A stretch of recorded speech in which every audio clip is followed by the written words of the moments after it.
আচ্ছা হোক আছে আপনারে কেউ গাইল্লাই আপনারে দেখতেও পারে না আলা তুল গাইল্লাই বদনাম করে জুরিত একবার ভাইছেন বাজারও ভাইয়া কইলা আসসালামু আলাইকুম ভাই সাহেব আপনারা লইয়া তোরা একটু চা খাই আর গাইডলাইন লাগেনি চা খাওয়ানির কথা কইছেন বালা ব্যবহারে হে কিন্তু ভিতরে ভিতরে জুতার বাড়ি খাইছে আরে খার বদনাম করি তো দেখি ফেরেশতা আল্লাহ খান মানুষ সুবহানাল্লাহ এটা পারতাম না আমরা বেটিন তো ওয়াজ না মানে এটা বেটিন বড় আগাইয়া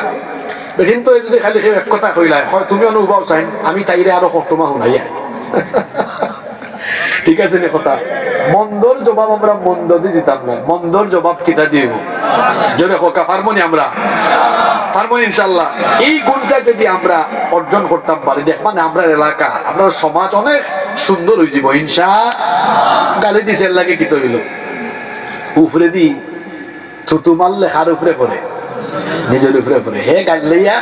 তার আমল নামা নষ্ট করে একবার এক বুজুর্গ ব্যক্তি নেই জিজ্ঞাসা হইল আপনারে বহুত মানুষে গাইলা আপনি কোনটা কইন না কেন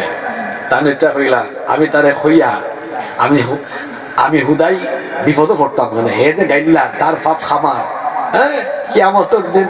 দেখা যাইব এই গাইডলাইনের কারণে তার আমল নামতা কিনে কি আরো উল্টা আমার ট্রান্সফার করে দেওয়া লাগবে আমি তার গালির বিনিময়ে গালি দিতাম কেন সুবহানাল্লাহ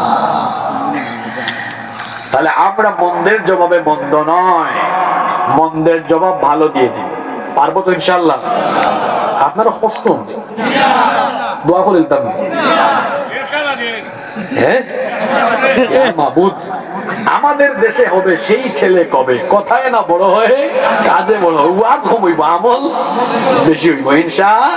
তবে কম হইতো না ও 2 ঘন্টা 2.5 ঘন্টা হবাই কিচ্ছা কতবিল হবাই দি কথা হইয়া 2.5 ঘন্টা না খাটাইয়া হাজার কথা আমরা তুরার সময়ে মাতি লিব বরকত হইব আমলও করবো ইনশাআল্লাহ